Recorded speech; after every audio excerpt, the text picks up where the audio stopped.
오늘 성경 맥잡기 101번째 시간입니다. 오늘 베드로전서 쪽을 중심으로 해서 살펴보도록 하겠습니다.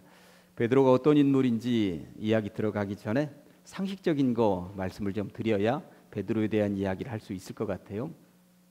예수님 당시에는 굉장히 다양한 언어가 사용되어지고 있었어요. 가장 먼저는 아무래도 히브리어죠. 히브리어는 이스라엘 민족만이 가지고 있는 언어 구조였고요. 구약 성경의 거의 대부분이 히브리어로 기록되어져 있었죠. 그런데 당시 예수님 당시에 모든 이스라엘 민족이 히브리어로 언어 소통을 했던 것은 아닙니다. 히브리어로는 그 예루살렘 성전 중심에 있는 유대 지역, 그래서 종교 지도자들 고위급들이라고 하는 이스라엘 민족들, 이들이 히브리어로 주로 언어 소통을 했어요. 그런데 그들만은 언어 소통을 했는데 일반 평민들은 주로 어떤 언어를 사용하고 있었냐 하면 아람 나라 언어인 아람어를 사용하고 있었어요. 예수님도 주로 아람어로 대화하셨다고 하는 거예요. 아람어는 그 근동에서 널리 퍼져 있었던 보편적인 서민들의 언어였습니다. 예수님이 사용하셨던 언어 가운데 달리다굼 이런 말이 아람어였습니다. 엘리 엘리 라마 사박다니, 번역하면 나의 하나님 어찌하여 나를 버리셨나이까 하는 엘리 엘리 라마 사박다니도 이 아람어였습니다. 골고다 언덕을 예수님이 십자가 지고 올라가셨는데 골고다라고 하는 말도 아람어예요. 그러니까 아람어가 보편적으로, 그러니까 예루살렘을 중심으로 한 유대의 고위급들, 지식인 그룹들, 종교 지도자들은 주로 히브리어를 사용하고 있었다면 예수님이 주로 활동을 하셨던 북쪽의 갈릴리 지역의 보편적인 서민들은 아람어를 사용하고 있었다고 보시면 되죠. 구약 성경이 거의 대부분이 히브리어로 기록이 되어져 있었는데 구약 성경의 일부는 아람어로 기록이 되어져 있기도 합니다. 아무튼 두 개의 언어가 예수님 당시에 공존하고 있었는데 두 개의 언어만 사용되어지고 있었던 것은 아니에요. 당시는 어디에 지배를 받고 있었어요? 로마의 지배를 받고 있었습니다. 그러다 보니까 로마어도 이스라엘 지역에서 돌아다니고 있었어요. 근데 이 로마어는 주로 누가 사용을 했을까요? 로마의 고위직들, 로마의 병사들, 그리고 로마의 지배를 받고 있다 보니까 로마 관공서에서 보내는 공문서들, 여기는 이제 로마어로 사용하고 있었다고 하는 것입니다. 하나 더 있었는데 그게 바로 헬라어입니다. 헬라어는 알렉산더 대왕이 로마보다도 더 그 근동을 지배하고 있었던 헬라, 그리스라고 하는 그 알렉산더 대왕이 전 세계를 그 근동을 지배하면서 그 헬라 문화를 퍼뜨렸잖아요. 근데 헬라가 무너지고 로마가 전 세계를, 그러니까 헬라가 지배하고 있었던 땅을 로마가 다 지배하게 되었는데 헬라 문화가 너무 좋은 거예요. 그러니까 로마는 싸움에 있어서는 다 휘어잡는다 하더라도 헬라 문화만큼은 너무 뛰어난 문화이니까 저걸 없애서는 안 되겠다 하는 생각이 들었죠. 그래서 헬라가 가지고 있는 모든 문화들은 그냥 살려줍니다. 그리고 언어도 보편적으로 사용할 수 있도록. 오늘 우리나라 사람들이 우리만의 독특한 언어, 한국 사람들이 사용하는 언어를 사용하고 있습니다만 일제시대에는 일본 언어도 여기 들어와 있었죠. 그러다 조금 있다가 영어가 전 세계 공용어가 되어서 있는 것처럼 이 예수님 당시에 이 네 개의 언어가 다 사용이 되어지고 있었다. 그런데 일반 서민들은 주로 아람어를 쓰고 있었다라고 하는 것이죠. 그러면서 여기에서 보편적으로 많이 알고 계시기는 하겠습니다만 신약 성경은 이 네 개의 언어 가운데 뭘로 쓰여졌을까요? 신약 성경은 4번 헬라어로 쓰여졌습니다. 사실 신약 성경을 쓰는 저자들, 마태 같은 경우, 마가 같은 경우, 누가 같은 경우, 요한 같은 경우, 그리고 대부분의 신약 성경을 기록한 바울 같은 경우 성경을 기록하기 전에 고민했을 것입니다. 과연 어떤 언어로 기록할 것인가? 히브리어로만 신약 성경을 기록하자 했더니 이게 예루살렘을 중심으로 한 그 유대의 종교 지도자들이나 읽고 말겠네, 다른 사람들은 전혀 못 읽겠네, 이런 생각이 들지 않았겠어요? 아람어로 기록하자니 이게 갈릴리 지역에 있는 이스라엘의 서민들이나 읽고 말겠네? 그러면 이게 한계가 있잖아? 그러지 않겠습니까? 로마어로 기록하자니 로마의 고위 관리들 이외에는 이 책을 못 읽겠네? 그러면 전 세계로 이 성경책이 퍼져나가서 더 많은 사람들이 성경을 읽으면 좋겠다 하는 생각을 가진 성경의 저자들은 당연히 헬라어로 성경을 기록할 수밖에 없었다라고 하는 것입니다. 그러니까 미래지향적인 시각을 가지고 헬라어로 성경을 기록해서 신약 성경은 전체가 다 헬라어로 기록이 되어졌다라고 하는 것이죠. 여러분들 그 예수님 상 십자가 위에 예수님 상이 이렇게 여기 예수님 상 해놓고 이 위에다가 영어로 이렇게 쓰여진 것을 본 적이 있는지 모르겠습니다. 이렇게 INRI라고 쓰여져 있어요, 보통. 그러면 예수님 십자가 위에 예수님 동상이 이렇게 새겨져 있고 그 위에 INRI라고 이렇게 쓰여져 있으면 인리라고 보통 이렇게 읽을 수 있을 텐데 저게 무슨 말인가 잘 모르죠. 상식적인 면에서 알려드리면 예수님 십자가에 매달리셨을 때 그 위에 뭐라고 쓰여져 있었냐면 요한복음 19장 20절에 보면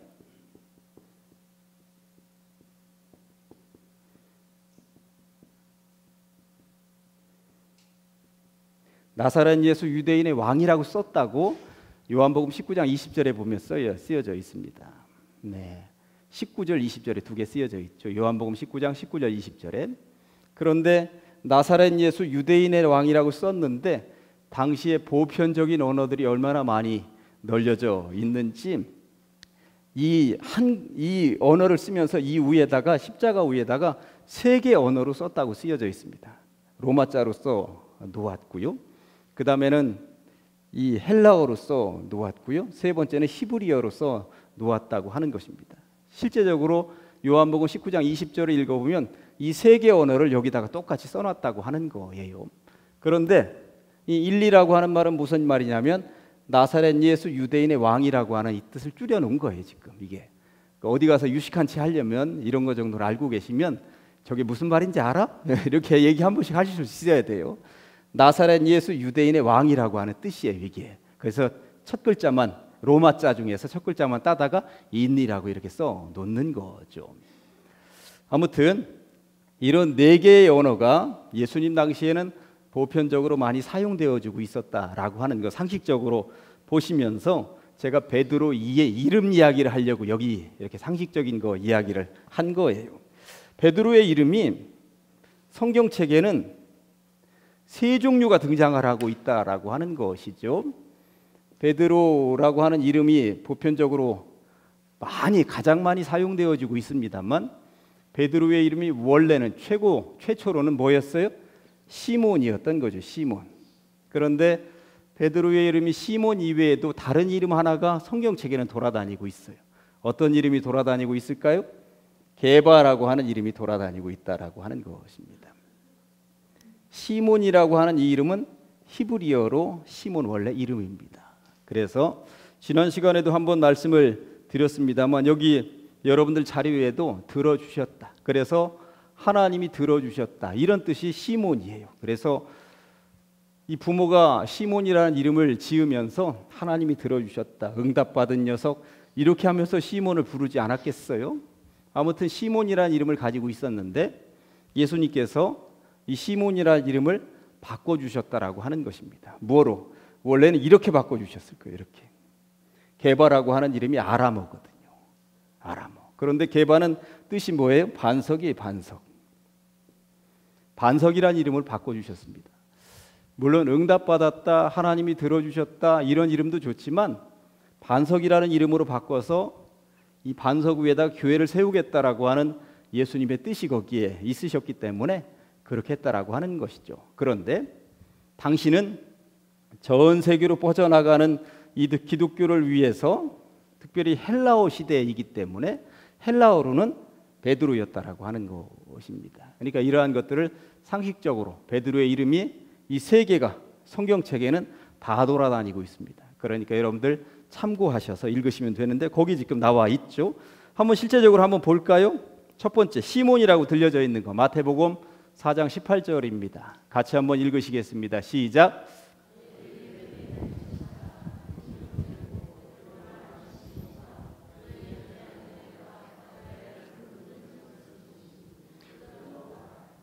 베드로라 하는 시몬과 이렇게 되어져 있습니다. 아무튼 시몬이라고 원래 이름이 불려졌다라고 하는 것이죠. 아람어로 게바라는 이름도 한번 보실까요? 요한복음 1장 42절에 보니까 데리고 예수께로 오니 예수께서 보시고 이르되 네가 요한의 아들 시몬이니 장차 게바라 하리라.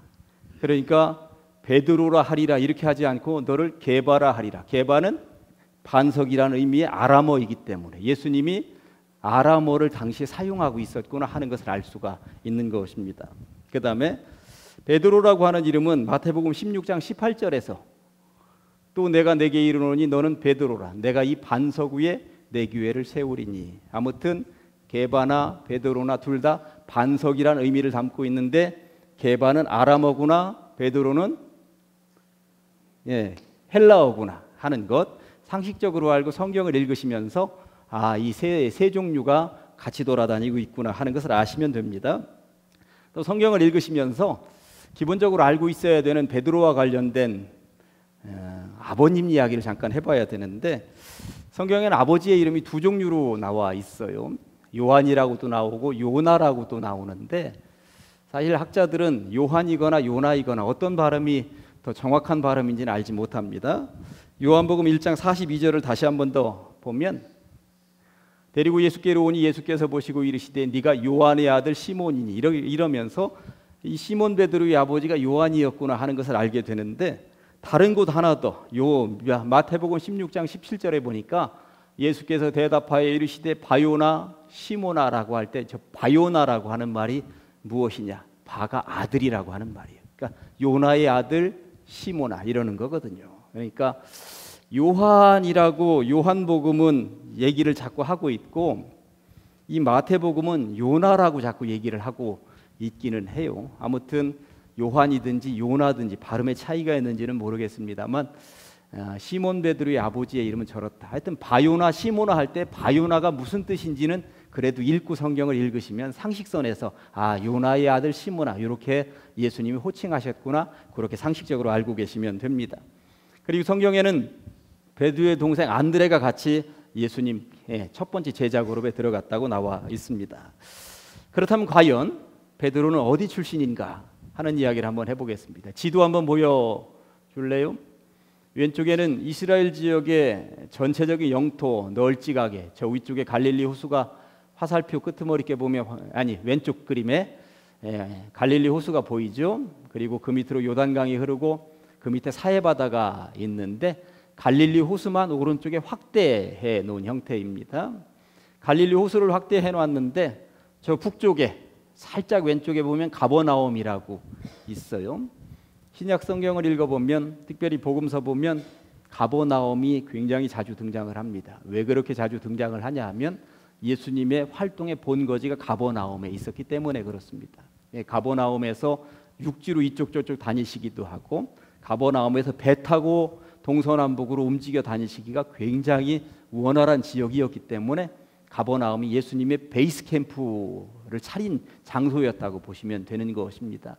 그러면서 오른쪽 꼭대기에 베세다라고 하는 곳이 등장을 하죠. 이 지도를 왜 보여드리고 있느냐 하면 요한복음 1장 44절에 보니까 베드로의 출신이 어디 지역인지 빌립은 안드레와 베드로와 한 동네 베세다 사람이라 이렇게 얘기하고 있습니다. 그러니까 갈릴리 바다의 최고 북쪽에 있는 베세다 지역에서 태어났구나. 그리고 거기서부터 바다로 와서 물고기 잡기가 굉장히 원활했겠구나 하는 것을 알 수 있는 것이죠. 그러니 어릴 때부터 뱃사람이었겠구나 하는 것은 누구나 다 알 수밖에 없는 상식입니다. 그런데 이 마가복음 1장 21절에 보니까 베드로에 대한 다른 상식 하나를 더 알 수 있는 이야기가 나와요. 그들이 예수님과 베드로 제자들이 가버나움에 들어가니라. 예수께서 곧 안식일에 회당에 들어가 회당에 가셨는데 회당에서 나와 곧 야고보와 요한과 함께 시몬과 안드레의 집에 들어가시니 거기에 누가 있었냐면 베드로의 장모가 있었다고 나와 있습니다. 그러니까 베드로의 원래 집은 베세다였는데 베드로의 처갓집은 가버나움에 있었구나 하는 것을 알 수 있는 것이죠. 그러니까 바로 옆 동네로 장가 갔구나 하는 것을 알 수가 있습니다. 예, 베드로에 대한 이야기 하기로 하면 뭐 한없이 할 수 있는데 이 정도만 상식전에서 말씀을 좀 드리고요. 이제 베드로 전서가 어떤 배경으로 쓰여졌는지 베드로 전서 이야기를 좀 오늘 해보도록 하겠습니다. 1장 1절 도대체 어떤 사람들에게 썼는가 자막 보시면 예수 그리스도의 사도 베드로는 본도, 갈라디아, 갑바도기아, 아시아와 비두니아에 흩어진 나그네들에게 내가 이 편지를 쓰는데 받아라 하는데 도대체 저기 지명에 나와 있는 저 도시들은 어디에 있는 도시들일까요? 지도 한번 보여주시면 저 도시들이 어디에 있는가? 저기 황토색으로 되어져 있는 곳이 터키죠. 터키. 오른쪽 분홍색은 수리아이고 수리아 밑에가 이제 이스라엘입니다. 터키 지역인데 오른쪽 꼭대기 본도가 보이십니까? 예. 본도, 갈라디아, 갑바도기아, 뭐 아시아 비두니아에 있는 흩어진 나그네들에게 지금 편지 보내겠다고 그런 거예요. 그러니까 지금 터키의 북동쪽에 있는 도시들에 있는 흩어져 있는 성도들에게 교회들에게 편지를 써보내고 있구나. 그러니까 이 편지는 터키 지역에 있는 성도들에게 특별히 북동쪽에 있는 성도들에게 써보내고 있구나 하는 것을 알 수가 있습니다. 그런데 네, 이 베드로 전서를 읽으면서 우리가 이 베드로 전서에 도대체 어떤 사람들이 편지를 받는가 보면 고난 중에 있는 사람들에게 이 편지를 쓰고 있구나 하는 것을 알 수 있어요. 제가 거기에 표를 하나 보여드리는데 신약 성경에는 고난이라고 하는 단어가 총 65번 등장을 합니다. 65번. 그런데 제가 왜 이 표를 여러분들에게 보여드리는지 아시겠죠? 오늘은 베드로전서를 지금 읽고 있는데 베드로전서에 65번 가운데 고난이라는 단어가 15번이나 등장을 합니다. 베드로전서가 총 몇 장인지 아세요? 5장입니다. 5장. 5장에 15번 등장한다고 하는 것. 베드로전서 이외에 이 고난이라는 단어가 두 번째로 많이 등장하는 책을 한번 보시기 바랍니다. 바로 앞에 칸에 히브리서예요. 히브리서. 히브리서에서는 8번 등장을 하는데 히브리서가 몇 장으로 되어져 있는지 아세요? 13장으로 되어져 있는 책입니다. 그러니까 한 장에 한 번도 기록을 안 한 거예요. 사실 히브리서에서는 고난이라는 단어를. 그런데 베드로전서는 5장으로 되어져 있는데 15번이나 등장을 하니 한 장에 평균 3번 기록을 하고 있다는 얘기예요. 굉장히 자주. 고난이라는 단어를 3번째로 많이 등장시키는 책은 뭐예요? 앞에서부터 3번째 책인 누가복음이죠. 그런데 누가복음은 총 몇 장으로 되어 있을까요? 24장입니다. 24장 가운데 7번 등장시키는 거예요. 그러니 석 장에 한 번 정도? 뭐 이렇게. 그러니까 다른 책들은 고난이라는 단어를 거의 등장시키지 않고 있다고 보셔도 되는 거예요. 그런데 베드로전서에는 이렇게 많이, 그러니까 그 베드로전서를 읽다가 보면 고난이라는 단어를 빼놓고는 베드로전서를 읽을 수가 없다고 하는 것입니다. 몇 가지 예만 한번 들어서 제가 자막으로 보여드리도록 하겠습니다. 베드로전서 2장 19절에 보니까 부당하게 고난을 받아도 부당하게 지금 고난을 받는 성도들이 있구나. 그 성도들에게 이 편지를 써보내고 있구나 하는 걸 알 수 있죠. 하나님을 생각함으로 슬픔을 참으면 이는 아름다운 일이니 참아보자. 이런 편지를 지금 써보내고 있는 것이죠. 다음 20절에 보니까 죄가 있어 매를 맞고 참으면 무슨 칭찬이 있으리요. 그러나 선을 행함으로 고난을 받으면 지금 매를 맞으면서 고난을 당하는 성도도 있구나 하는 것을 알 수 있는 거예요. 그러니까 지금 베드로는 헛소리를 하고 있는 게 아닙니다. 실제적으로 그런 고난을 당하고 예수 믿는다는 이유 하나만으로 매를 맞는 사람이 있구나 하는 것을 알 수 있는 것입니다. 3장 14절에 보니까 그러나 의를 위하여 고난을 받으면 복 있는 자니 의롭게 하나님의 자녀가 되어 있으면서도 지금 고난당하는 성도들이 있구나. 그러니 그들이 두려워하는 것을 두려워하지 말며 근심하지 말라고 편지를 써보냅니다. 17절에 보니까 선을 행함으로 고난받는 것이 하나님의 뜻일진데 하면서 너희들 지금 고난받지만 선한 일에 고난받고 있는 것이니 이런 얘기하고 있는 거죠. 마지막 하나만 더 4장 13절에 오히려 너희가 그리스도의 고난에 참여하는 것으로 즐거워하라. 이는 그의 영광을 나타내실 때에 너희로 즐거워하고 기뻐하게 하려 함이니 지금 잠깐의 고난이 있을지라도 잘 이겨내보자. 나중에 영광을 위해서 그렇게 지지하고 격려하고 그렇게 베드로가 지금 편지를 써보내고 있다라고 하는 것입니다. 아무튼 이렇게 고난이라는 단어를 자주 언급할 정도로 당시의 고난이 성도들에게 교회에 들이닥치고 있었구나 하는 것을 알 수가 있는 것이죠. 이 시대에도 혹시 고난을 당하는 성도들이 있으면 힘들고 어려운 성도들, 몸에 질병이 있는 성도들, 아니면 물질적인 어려움에 있는 성도들이 있으면 베드로전서를 한번 펼쳐서 꼼꼼하게 읽어보면 거기에 등장하고 있는 고난이라는 단어를 통해서 또 어떻게 이겨낼 수 있는지 비결을 베드로전서를 통해서 배울 수 있지 않을까 하는 생각이 있습니다. 그러면서 고난을 이겨내라고 베드로가 성도들에게 이야기를 하고 있습니다. 4개만 제가 언급을 하려고 하는데 3장 17절 아까 한 번 더 보기는 했습니다만 한 번 더 보겠습니다. 선을 행함으로 고난받는 것이 하나님의 뜻일진데 악을 행함으로 고난받는 것보다 나으니라. 선을 행함으로 고난받는 것. 사실 남의 물건을 훔치다가 옥살이를 하고 있으면 창피하죠. 창피하지 않겠습니까? 이건 악을 행하다가 깜빵살이 하는 건 이건 창피합니다. 어디다 고개 들고 다닐 수도 없는 거잖아요. 세상에는 부끄러운 일을 많이 하고 옥에 갇힌 사람들이 있습니다. 부모님 앞에 제대로 고개를 들 수 있겠습니까? 아니면 동네 친구들에게 마을에 와서 고개를 들 수 있겠습니까? 그렇게 악을 하다가 옥살이 하는 것은 이건 고개를 들 수가 없는 거예요. 그렇지만 선을 행하다가 이런 고난을 당하는 것은 전혀 고개 숙일 일이 아니다. 이것은 당당하게 살아도 되는 것이다 하는 이야기를 하고 있는 것입니다. 아무튼 옥에 갇히는 고난, 매 맞는 고난, 그리고 말로 당하는 고난, 다양한 고난들이 그 당시에 있었음을 알게 됩니다. 두 번째, 참 이게 4장 12절에 보니까 사랑하는 자들아 너희를 연단하려고 오는 불시험을 이상한 일 당하는 것 같이 이상히 여기지 말고, 이게 무슨 말이냐면 그대로 놔둬보세요. 지금 신약 성경에 고난과 관련되어서 고난과 관련되어서 집중적으로 써놓은 책이 1번은 베드로 전서이고요. 두 번째는 요한계시록입니다. 베드로 전서는 고난이 시작될 때, 고난의 초창기에 쓰여진 책이 베드로 전서입니다. 그런데 요한계시록은 고난이 아주 집중적으로, 그래서 사람이 죽어나가고 사자굴에 죽어나가고 목이 잘리고 화형당하고 할 때 그런 성도들을 위로하기 위해서 쓰여진 책이 계시록입니다. 그러니까 지금 여기에서 너희를 연단하려고 오는 불시험을, 그러니까 오는 불시험이라고 하는 것은 지금은 아니지만 앞으로 다가오는 시험은 더 크다는 이야기를 지금 베드로가 미래지향적으로 하고 있는 거예요. 지금은 이런 정도 시험에 머무르고 있지만 앞으로는 엄청난 불시험이 더 올 것이다. 그러니 지금 이 상태의 시험도 견디지 못하면 앞으로 더 큰 시험이 올 텐데 어떻게 견디겠느냐라고 하는 이야기를 하고 있죠.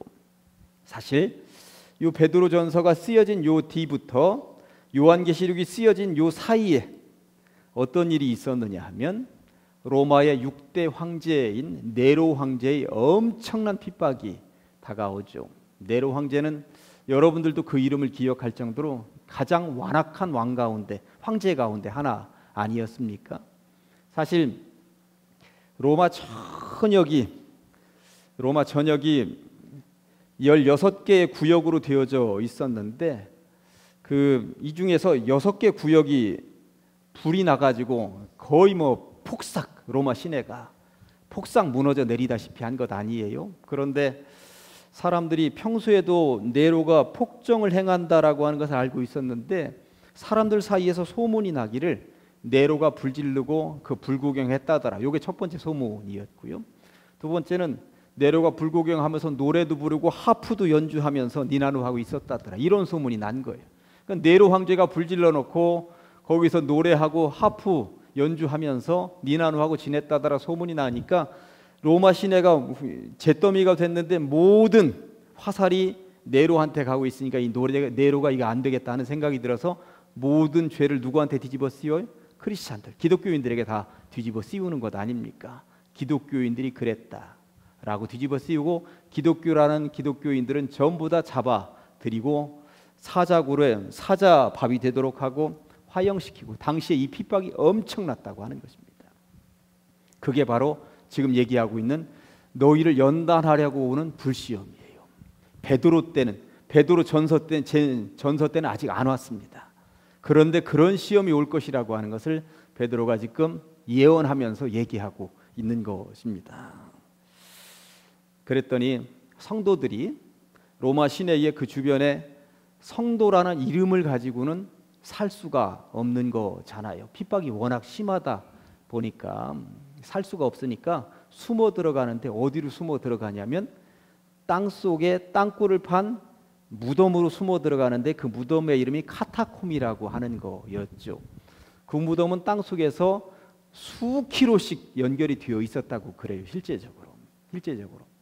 그러다 보니까 그곳에 숨어서 지내는데, 핍박은 어떻게든 더 심했고, 잡히면 사자밥이 되고 잡히면 화형을 당하는데, 정말 놀라운 일은 잡히면 사자밥이 되고 잡히면 화형이 되는데, 그 지하의 묘지 속에서 숨어서 예배드리고 할 때 기독교가 폭발적으로 부흥했다라고 하는 거예요.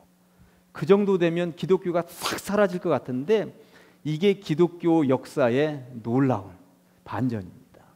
그러니까 누르면 누를수록, 핍박을 하면 할수록 점점 더 개종자들이 늘어나는 종교가 기독교였다라고 하는 것입니다. 그 당시에 그렇게 늘어난 거죠.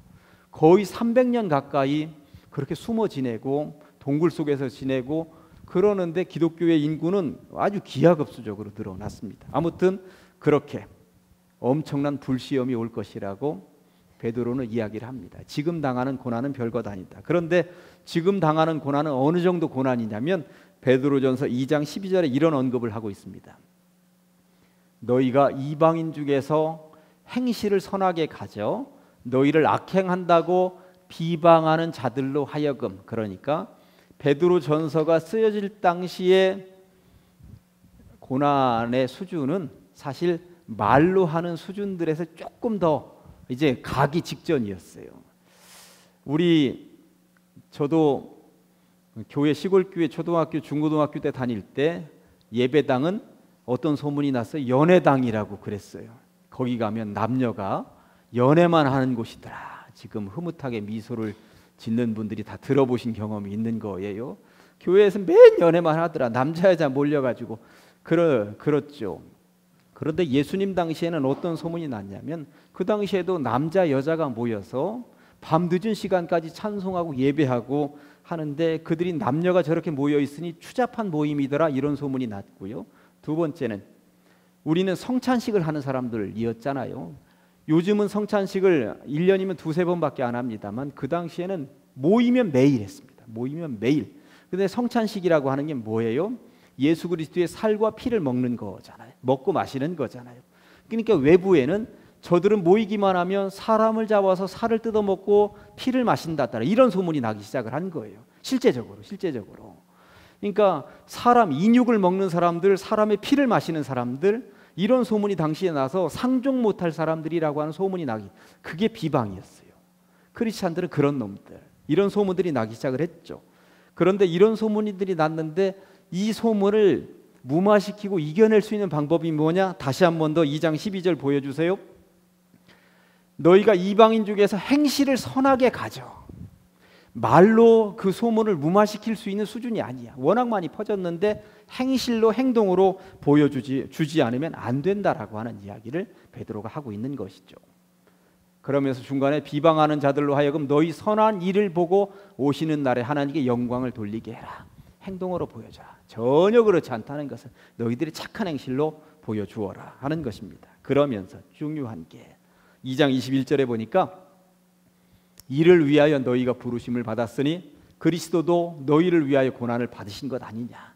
그러니 너희를 위해서 주님이 고난당하셨는데, 너희들도 신앙의 후진들을 위해서 너희들도 고난당하는 것이 마땅하니 예수 그리스도의 고난을 기억하면서 이겨내보자, 그런 이야기를 하고 있는 것입니다. 아무튼 베드로전서는 고난당하고 있는 초대교회 성도들이 어떻게든 이 고난을 이겨냈으면 좋겠다 하는 뚜렷한 목적의식을 가지고 이 책을 써냅니다. 그러다 보니까 사실 떨어져 나가는 사람들도 있었을 거예요. 좌절하는 사람들도 있었고 기독교를 버리는 사람들도 있었거든요. 그런 사람들을 안타깝게 여기면서 지금 베드로 전서를 쓰고 있다라고 하는 것입니다. 그러다 보니 고난이라는 그 단어만큼 자주 언급을 하고 있지 않지만 베드로 전서를 읽어보면 베드로가 힘을 주어서 방점을 찍어서 사용하는 단어가 하나 있는데 뭐냐? 소망이에요. 소망. 소망이라는 단어입니다. 오늘 우리가 읽은 1장 3절 말씀에 우리가 본문으로 1장 1, 2절만 읽었습니다만 3절에 우리 주 예수 그리스도의 아버지 하나님을 찬송하리로다. 그의 많으신 긍휼대로 예수 그리스도를 죽은 자 가운데서 부활하게 하심으로 말미암아 우리를 거듭나게 하사 산 소망이 있게 하셨으니, 죽은 거 아니고 정말 펄펄 살아뛰는 이러한 소망이 있게 하셨으니 이거 한 자락 붙잡고 살아가야 이길 수 있는 것이다. 소망. 한 군데만 더 찾아보겠습니다. 3장 15절에 보니까 너희 마음에 그리스도를 주로 삼아 거룩하게 하고 너희 속에 있는 소망에 관한 이유를. 아니 이게 무슨 말이냐면, 아니 그렇게 핍박을 당하고 그렇게 욕을 먹고 그렇게 잡혀가고 어떤 때는 매를 맞고 하는데도 아니 너희들은 어쩐 일이야, 그 신앙을 그렇게 유지하고 있는 비결이 뭐야, 이렇게 묻는 사람들에게 대답할 것을 항상 준비하되 온유와 두려움으로 편안함으로 준비하고 있으라는 얘기입니다. 어떤 것인지, 너희들이 가지고 있는 소망이 무엇인지 그것을 분명하게 얘기할 수 있어야 된다라고 하는 것입니다. 이제 말씀을 정리하면서 베드로전서는 고난당하고 있는 성도들에게 뚜렷한 목적의식을 가지고 써보낸 편지입니다. 지금 당하는 고난, 그런데 좀 미안하지만 앞으로 더 큰 고난이 있을 거야. 그런 이 고난 잘 이겨내야지. 어떻게? 소망을 가지고 이겨내야지 하는 이야기를 하고 있습니다. 그런 배경을 가지고 베드로전서를 읽으시면 베드로전서를 읽어내는데 더 잘 다가오지 않을까 하는 생각이 있습니다. 오늘의 말씀은 베드로전서 1장 3절로 하도록 하겠습니다. 뒤에 소망이라는 단어가 나올 때 더 힘주어서 고백하듯이 하도록 합니다. 두 번 하십니다. 시작. 우리 주 예수 그리스도의 아버지 하나님을 찬송하리로다. 그의 많으신 긍휼대로 예수 그리스도를 죽은 자 가운데서 부활하게 하심으로 말미암아 우리를 거듭나게 하사 산 소망이 있게 하시며, 우리 주 예수 그리스도의 아버지 하나님을 찬송하리로다. 그의 많으신 긍휼대로 예수 그리스도를 죽은 자 가운데서 부활하게 하심으로 말미암아 우리를 거듭나게 하사 산 소망이 있게 하시며. 아멘. 기도하십니다. 하나님 아버지 감사합니다. 하나님께서 우리를 이끌어 주시옵시고 이 밤에 성경 맥잡기를 통하여 베드로 전서를 살피게 하시니 감사합니다. 2000년 전 이 땅에 예수 믿는다는 이유 하나만으로 고난을 당했던 성도들에게 정말로 산 소망을 가지게 하기 위하여서 펜을 들었던 베드로의 심정이 어떠한 것인지 우리도 알게 하여 주시옵시고, 이 땅에서 혹여 고난당하는 형제들이 있습니까? 고난당한 것이 내게 유익이라고 말을 하였던 시편 기자의 고백처럼 그 고난 속에서 역사하시는 주님을 믿고 의지하며 체험하게 하여 주시옵소서. 예수님의 이름으로 기도합니다.